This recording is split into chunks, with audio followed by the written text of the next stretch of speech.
Ah, que maravilha! Essa vai passar rapidinho, esses 20 minutinhos vão voar, com muito conhecimento e humor, aqui no meu, no seu, no nosso Carecas de Saber.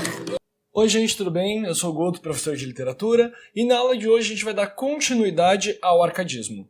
Hoje a gente vai falar um pouquinho sobre os principais autores e como aquelas temáticas, aquelas tópicas que a gente viu na aula passada, as 5 tópicas, aparecem um pouco no poema desses sujeitos. Bacana? O primeiro que a gente vai ver é o Bocage. Bocage é um poeta português, ele vem de Portugal, entretanto escreve em língua portuguesa, obviamente, e a história de Bocage ele faz uma viagem à França, e na França ele conhece muito do iluminismo, dos ideais iluministas, e como que essa escola literária arcadista estava começando a ganhar fôlego, ganhar corpo na França. E ele retorna a Portugal, portanto, com as ideias do iluminismo, as ideias da quebra, da ruptura com a corte, com a nobreza, e com os ideais arcadistas.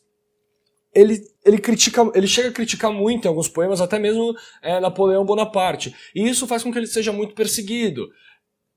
Ele vai ter uma vida sempre de muita perseguição, muito debilitado, muitas pessoas julgando ele, mas ele consegue, mesmo assim, ser um grande poeta do nosso arcadismo de língua portuguesa, muito embora estivesse em Portugal. O Bocage tem a sua obra, tem a sua produção dividida em 2 partes. A primeira delas é uma parte essencialmente lírica, é uma parte lírica no sentido de louvação, no sentido do poeta Arcade, do poema arcadista, bucólico, com todas aquelas características que a gente já viu, mas ele cria uma coisa diferente também, porque ele já vem sentindo que uma nova escola literária está chegando. Ele já no final do arcadismo ele já começa a mostrar um outro viés da produção, que é exatamente esse momento de transição para a escola literária que vem depois do arcadismo.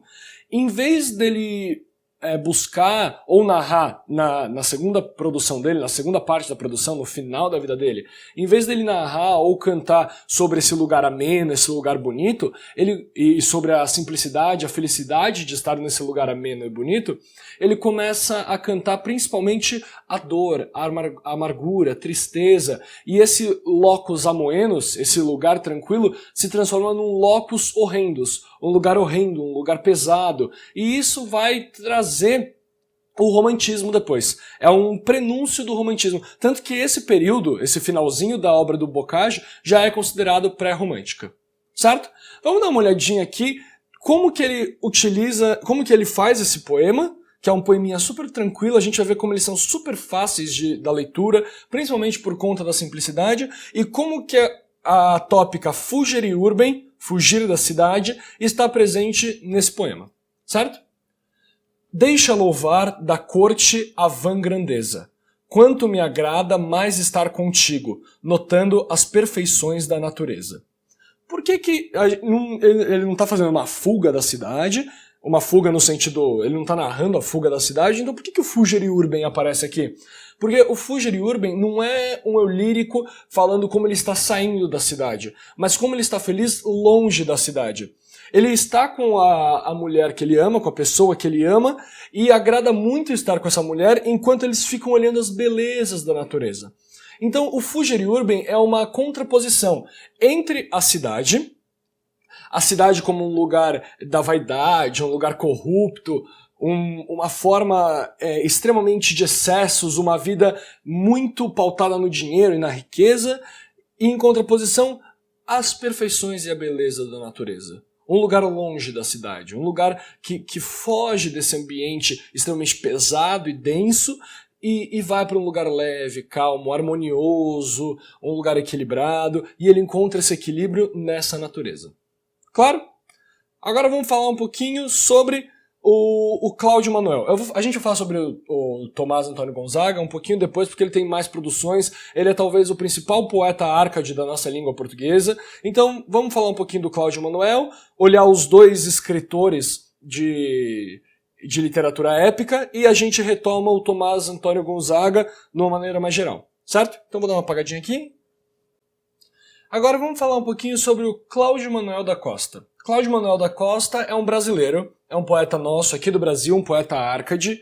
Ele foi um poeta que foi um tempo para Coimbra, foi estudar um pouco, teve acesso às questões iluministas, teve acesso às questões arcadistas também, que haviam sido trazidas a Portugal por Bocage, e Cláudio Manuel da Costa estudou muito então essa estrutura, essa estética Arcade, assim como o próprio movimento, o próprio pensamento iluminista e a questão dos pensamentos de quebra com a coroa, da Revolução Francesa também. Ele esteve em contato com muita gente que participou dessa Revolução Francesa, e quando ele volta para o Brasil, ele é um dos principais sujeitos, uma das principais pessoas que faz parte da Inconfidência Mineira.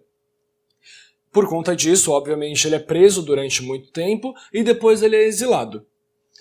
O Cláudio Manuel da Costa é um poeta que ele é o fundador, um dos precursores do arcadismo aqui no Brasil, e ele se limita à estética arcade da forma mais pura possível, que é a utilização daquelas características que a gente viu na aula passada, certo? Então vamos dar uma olhadinha aqui no poema, vamos dar uma olhadinha como isso aparece. Vocês conseguem ver que aqui existe um nome bem estranho, Glouceste Saturnio. Por que está o Glouceste Saturnio se a gente está falando do Cláudio Manuel da Costa? Porque Glouceste Saturnio era o pseudônimo que ele criou, era o nome que ele tinha escolhido enquanto pastor. Era o nome do pastor romano, da Grécia Antiga e tudo mais, e o Cláudio Manuel da Costa escolheu Glouceste Saturnio para ser o pseudônimo dele. Então muitas das produções desse sujeito são assinadas pelo Glouceste Saturnio, mas, de fato, quem escrevia era o Cláudio Manuel da Costa. Glouceste Saturnio era só um nome fictício. Bacana? Aqui a ideia do pastoralismo, a ideia de retomar esses pastores. Aqui a gente vai ver um exemplo claro de como o Cláudio Manuel da Costa e como que a estética arcade recupera e trabalha com a ideia do inutilia truncar, o cortar o inútil, certo? Alguém é de cuidar que é frase inchada, daquela que lá se usa entre essa gente, que julga que diz muito e não diz nada. Ele está fazendo uma crítica, aqui entra muito aquela questão da crítica social, principalmente a questão da burguesia. A questão da burguesia que diz muito, que fala muito, diz que faz, mas na verdade o discurso é extremamente vazio. Essa gente da cidade, essa gente extremamente vaidosa e que trabalha com os excessos, que precisa desses excessos, ele está fazendo uma crítica a essa gente. Que tem o excesso na própria fala, no próprio jeito de falar, nas próprias coisas que fala. O excesso já está evidente na fala desses sujeitos e ele está falando exatamente, é uma crítica, ele está fazendo exatamente a crítica, corte isso. Vamos cortar essa inutilidade da fala, essa inutilidade do próprio ser que fala, que diz muito, mas na verdade não diz nada, não tem conteúdo a sua fala.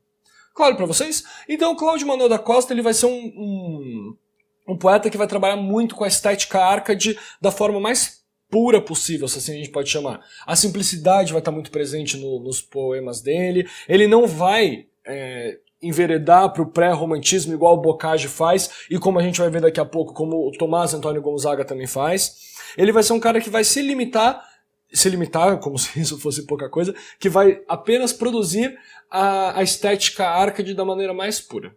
Claro, bucolismo muito presente, a ideia da natureza vai estar sempre sendo retomada nos poemas do Cláudio Manuel da Costa. Então, esse é o fundador do nosso arcadismo aqui no Brasil. A gente pode dividir a produção arcade em dois tipos. A produção lírica, que faz parte Bocage, Tomás Antônio Gonzaga e o Cláudio Manuel da Costa, e a produção épica, que faz parte Basílio da Gama e Santa Rita Durão. Obviamente, mais uma vez, retomando a Grécia Antiga, naquelas coisas que Aristóteles tinha postulado, de gênero épico, lírico e dramático. Aqui a gente não vai ter um sujeito ainda fazendo teatro, porque o teatro no Brasil ainda não estava sendo tão estudado como as outras artes, as outras formas de se fazer essa arte. E o Basílio da Gama e o Santa Rita Durão trabalhando com o épico, Bocage, Tomás Antônio Gonzaga e Cláudio Manuel da Costa trabalhando com o lírico. Poemas narrativas de grandes heróis, grandes feitos, a gente vai ver como esses grandes heróis e grandes feitos aqui quebram um pouquinho. Eles não são, de fato, como as epopeias do Renascimento, as epopeias da Grécia Antiga. Mas ainda assim dá para constituir uma epopeia, e acima disso dá para começar a ver um pré-romantismo também nessas duas epopeias, como vai ser o nosso indianismo que a gente vai ver nas próximas aulas. Bacana? Então, vou apagar aqui também, e a gente vai começar falando sobre essa primeira obra épica do Basílio da Gama, e logo em seguida a gente já vai falar sobre a obra épica do Santa Rita Durão. Claro? Bom, agora vamos falar um pouquinho sobre Basílio da Gama, ou o pseudônimo que ele criou para si enquanto pastor, Termindo Cipílio. Incrível. Basílio da Gama se inspirou bastante num fato histórico para escrever a sua principal obra, a qual ele deu nome O Uruguai. Qual foi esse fato histórico? Por volta de 1750, Portugal e Espanha assinaram um tratado em que eles dividiam aqui o sul do Brasil, eles tinham dividido a fronteira, obviamente o que se tornou o Uruguai, e o que ficou sendo a região sul do Brasil. Eles assinaram esse tratado que ficou sendo conhecido como o Tratado de Madrid. Entretanto, naquela região existiam muitos jesuítas portugueses, muitos jesuítas da Companhia de Jesus Portuguesa, que não estavam muito felizes com essa ideia porque eles teriam que ser expulsos daquele espaço. E aí o que aconteceu? Os jesuítas armaram os índios que viviam naquela região, os guaranis que viviam naquela região, e colocaram eles num confronto armado contra as tropas de Portugal e da Espanha num contexto de guerra extremamente violento e triste. Essa guerra foi sendo conhecida como Guerra Guaranítica. E o Uruguai conta um pouco pra gente o que foi essa guerra, como que foi trabalhada essa questão e tudo ou mais. A grande questão, Portugal e Espanha estão unidas e tudo mais, aqui quando eu coloco Portugal contra a Espanha seria a ideia dos jesuítas portugueses. O que estava acontecendo nesse período também em relação aos jesuítas? O Marquês de Pombal, ele tinha assumido o poder em Portugal e ele era contra a Companhia de Jesus, contra as expedições jesuíticas, principalmente porque elas gastavam muito dinheiro e ele não estava com essa grana toda para investir nessas Companhias de Jesus, em todos esses movimentos. E ele quer expulsar os jesuítas do Brasil, ele quer tirar os jesuítas daqui e ele quer acabar com a Companhia de Jesus. E os jesuítas, por ser o jeito que eles ganham pão, que eles comem e tudo mais, eles vão se manter, eles vão buscar ficar nessa região e a Espanha vai entrar num confronto armado com eles. Eles, sendo padres, não lutam, o que eles vão fazer? Dá umas armas aí pros índios, eles lutam pela gente. E eles armam esses índios e ocorre toda a chacina e toda a morte de ambos os lados. É uma questão bem complicada. Quando o Basílio da Gama escreve O Uruguai, ele vai trabalhar muito com uma ideia de maniqueísmo. O que isso quer dizer? Maniqueísmo é a ideia de um bem contra o mal. É uma ideia de dois opostos, tipo uma luz e uma sombra que lutam. Um é inteiro luz e um é inteiro sombra. Não é aquela ideia do barroco, onde o homem é composto dos dois, o homem é uma amálgama dos dois. Aqui, no maniqueísmo, existe uma coisa que é plenamente boa e existe uma coisa que é totalmente ruim. Claro?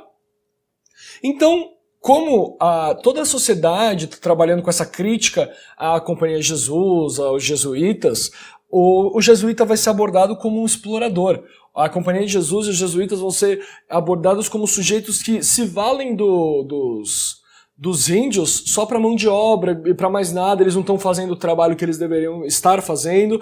Então é uma crítica muito dura aos jesuítas e, em contrapartida, os índios vão ser abordados como sujeitos ideais, sujeitos leais, sujeitos perfeitos. Isso já antecede e com muita força a nossa primeira geração do romantismo aqui no Brasil, onde o índio vai ser tratado de maneira ideal, de maneira idealizada, de maneira plena, o sujeito selvagem, que é pleno, tem um coração puro. Então isso já vai estar sendo trabalhado nesse romance épico escrito pelo Basílio da Gama, O Uruguai. Certo? Agora vamos dar uma olhadinha no próximo romance, Não é bem um romance, né? Porque ele é uma epopeia, então é escrito em versos. E a gente vai dar uma olhada agora na epopeia escrita pelo Santa Rita Durão, que se chama O Caramuru, que teve já várias adaptações para televisão e tudo mais.